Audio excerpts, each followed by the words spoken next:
Você já orou para o céu e não ouviu nada de volta? Já se perguntou por que o universo permanece em silêncio, mesmo quando você clama com toda a força da sua alma? Já se sentiu ridículo, ajoelhado no chão, com as mãos erguidas, esperando que algo ou alguém responda, intervenha, tenha piedade? E tudo o que recebe é o eco do seu próprio desespero, o som seco do vazio cósmico. Há algo de profundamente perturbador na ideia de um Deus que não fala, não julga e não intervém. Um Deus que não castiga os maus, não recompensa os bons e não se dobra ao desespero humano. Um Deus que não é pessoa, mas essência. Não é pai, mas natureza. Não ama e não odeia. Simplesmente esse é o Deus de Spinoza. E talvez por isso mesmo ele tenha sido considerado herético, um traidor da fé, um perigo. Expulso da comunidade judaica aos 23 anos, Baruch Spinoza foi amaldiçoado com palavras tão duras que ainda ecoam séculos depois. Seja maldito de dia e seja maldito de noite. Maldito ao deitar e maldito ao levantar. Não houve compaixão, nem tentativa de diálogo. Só exclusão. Só escuridão. Tudo isso por ousar imaginar um Deus diferente. Um Deus que não mora em templos, mas pulsa em tudo o que existe. Um Deus que não exige rituais, nem sacrifícios, nem submissão. Um Deus que não está acima da natureza, mas é a própria natureza em sua plenitude, em sua indiferença majestosa. Mas o que significa, afinal, esse Deus de Spinoza? E por que ele continua sendo tão enigmático, tão desconcertante e ao mesmo tempo tão libertador? Porque esse Deus não te promete nada. Nenhum céu, nenhuma redenção, nenhuma glória futura. E isso, para muitos, é aterrorizante. A ideia de que ninguém está no comando, que não há tribunal divino no final da estrada, que talvez ninguém vá te abraçar depois da morte. Mas ao mesmo tempo, esse Deus é o único que não mente, o único que não negocia, que não se contradiz, que não odeia o que criou. Este vídeo é um mergulho nas profundezas dessa ideia, uma viagem pelo labirinto filosófico de um dos maiores pensadores que já existiu. Uma provocação para quem já percebeu que talvez o Deus que aprendemos a temer nunca tenha existido, e que talvez o verdadeiro sagrado seja aquilo que a religião tentou apagar, a lucidez brutal da realidade. Spinoza nasceu em Amsterdã, no século XVII, em uma época em que questionar a fé era o mesmo que assinar sua sentença de morte espiritual, e às vezes literal. Uma época em que duvidar publicamente da autoridade religiosa era ser inimigo da verdade, traidor de Deus, aberração moral. Mas ele não se calou, não se curvou diante da tradição. Preferiu a solidão da verdade à segurança da mentira. Preferiu o exílio à hipocrisia. Preferiu ser livre, mesmo que isso custasse tudo. Abandonou a religião institucionalizada e escolheu um caminho árido, pensar Deus sem mitos, amar a existência sem dogmas. Enquanto muitos se ajoelhavam para repetir orações decoradas, ele escolheu se ajoelhar diante da razão. E no silêncio do pensamento livre, ousou perguntar: e se Deus não for aquilo que nos disseram? Para ele, Deus não é um velho com barba sentado num trono celeste. Não é juiz, não é rei, não é senhor. Deus não é externo ao mundo.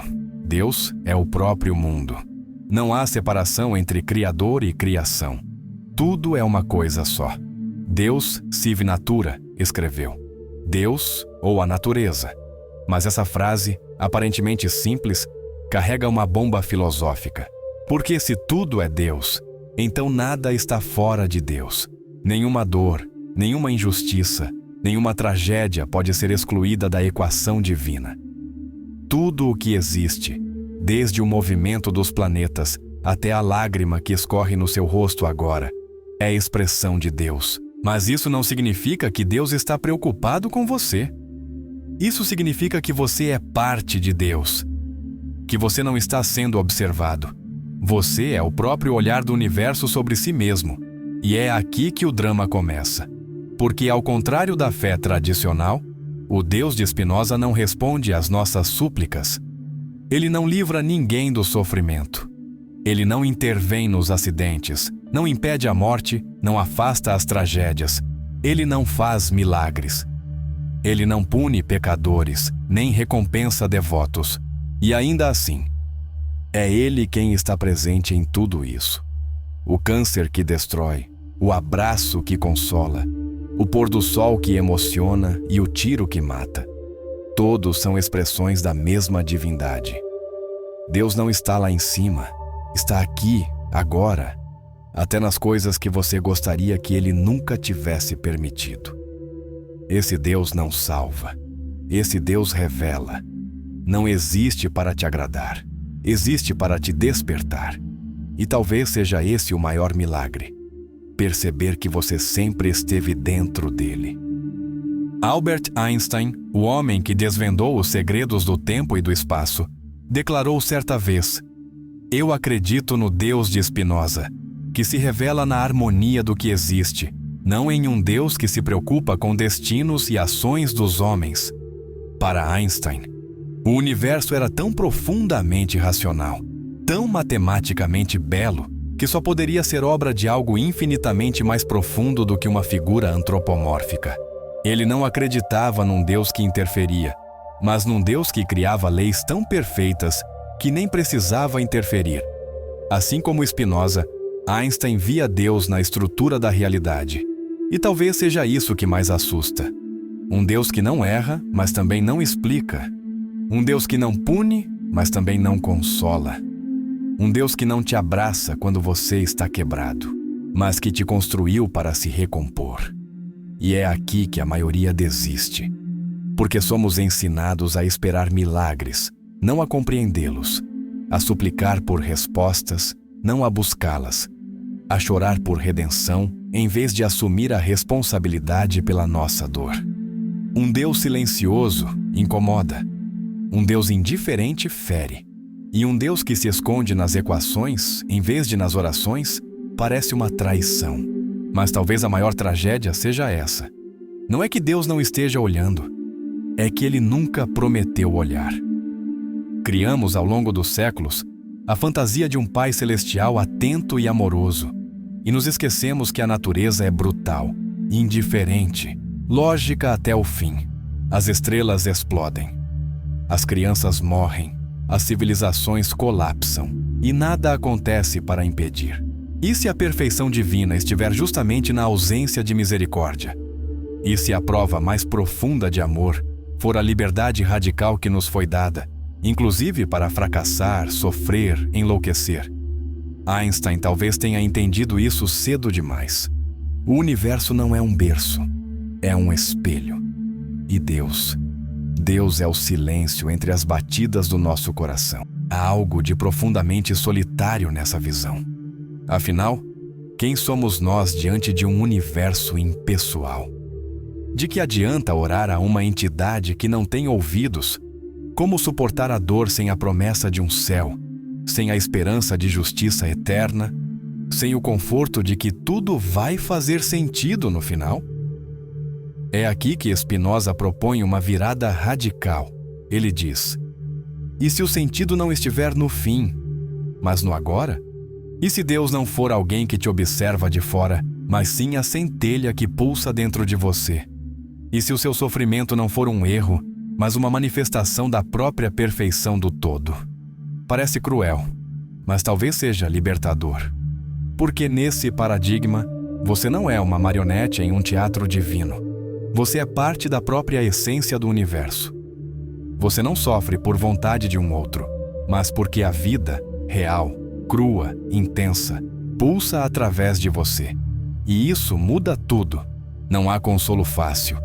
Não há promessas de céu. Não há tribunal após a morte. Mas há algo maior. A chance de assumir a responsabilidade pela própria existência. De olhar para o caos não como castigo, mas como parte da dança cósmica. Spinoza não nos dá um Deus que salva.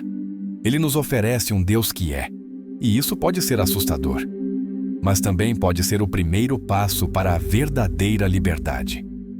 Friedrich Nietzsche, o filósofo que declarou a morte de Deus, também viveu o tormento dessa ausência divina. Após crescer imerso em tradições religiosas, ele assistiu o colapso do cristianismo dentro de si, como quem vê um templo desabar sobre os próprios escombros. A cruz, que um dia foi consolo, tornou-se peso morto. Nietzsche não negou a existência de Deus por ódio, mas por desespero filosófico. Ele viu o mundo se tornando cada vez mais vazio de transcendência, órfão de propósito, e como Tolstói, foi engolido por um abismo existencial. Mas ao contrário de muitos, ele teve a coragem brutal de encarar esse vazio sem anestesia. Mas há uma diferença.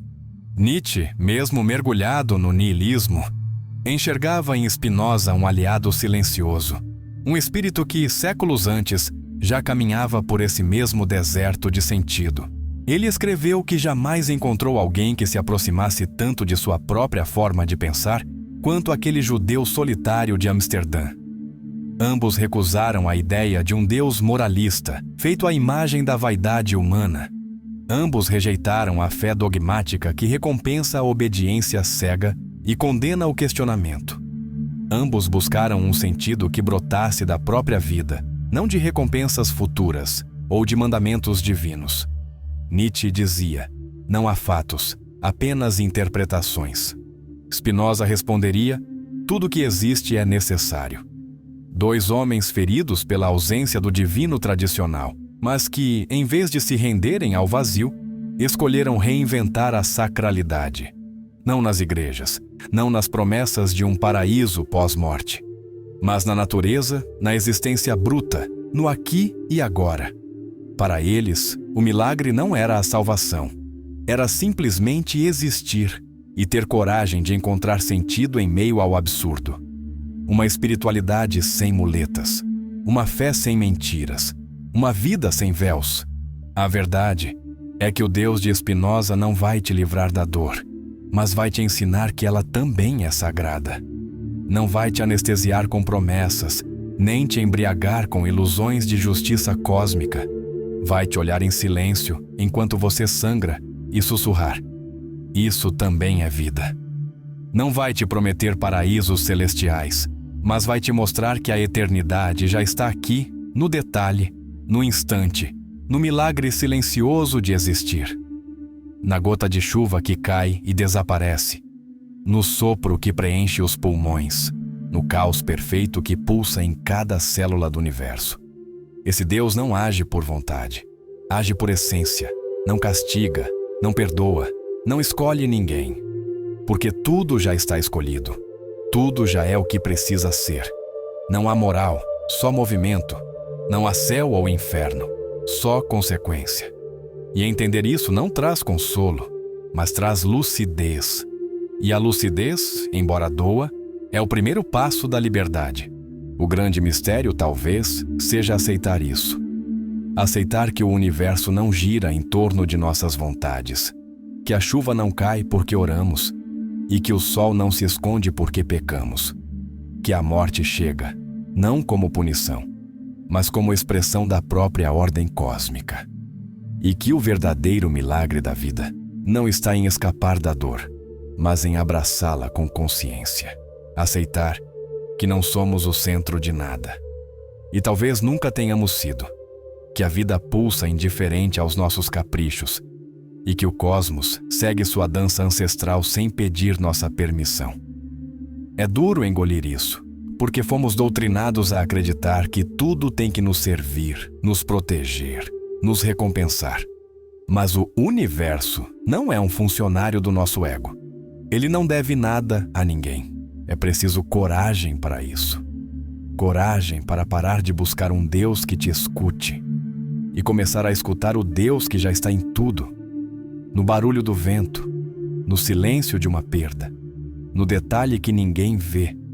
Porque talvez, no fim das contas, Deus nunca tenha sido um ser que responde, mas uma força que apenas é, e basta. O Deus de Spinoza não é consolo, é revelação. Não é salvação, é integração. Não está no templo, está no átomo, na árvore, na lágrima, no silêncio. Ele não espera ser servido, ele espera ser compreendido. E quando essa compreensão acontece, não apenas como ideia, mas como experiência viva, algo muda. A vida, ainda que dolorosa, se torna sagrada. O cotidiano, ainda que banal, ganha brilho. O caos, ainda que cruel, se revela harmonia em disfarce. Mas essa revelação não agrada aos religiosos de púlpito, nem aos sedentos por milagres instantâneos. Porque o Deus de Spinoza não se curva a desejos, não realiza caprichos, não castiga, não recompensa. Ele apenas é. Em tudo, em todos, inclusive em nós. E isso, para muitos, é insuportável. Porque exige maturidade. Exige abandonar a infância espiritual que terceiriza a responsabilidade ao divino. O Deus de Spinoza não salva da dor. Ele ensina a atravessá-la com lucidez. Não consola ilusões. Dissolve-as. Por isso, poucos o aceitam. Porque ele não oferece o conforto de uma religião. Oferece o abismo de uma consciência desperta. E esse abismo, para muitos, é mais assustador que qualquer inferno. Baruch Spinoza morreu pobre, sozinho, afastado de tudo que o mundo chama de sucesso. Sem riquezas, sem honras oficiais, sem os aplausos dos poderosos ou o conforto das multidões. Mas morreu em paz, porque havia encontrado Deus, não nos livros sagrados, nem nas instituições religiosas, nem nos dogmas que escravizam a mente, mas no modo como o vento soprava pelas janelas da pequena oficina onde ele lapidava lentes para telescópios. Ali, entre a simplicidade do cotidiano e o silêncio do universo, Spinoza percebeu o sagrado. Percebeu que o milagre não está nas promessas vazias, mas na essência pulsante da existência, no instante fugaz que muitos ignoram. Talvez, no fim das contas, o grande segredo seja esse: parar de esperar por milagres e começar a enxergar o milagre em tudo, no respirar do mundo, no pulsar da vida, no mistério silencioso que nos envolve a cada segundo, nos convidando a despertar para o que realmente é.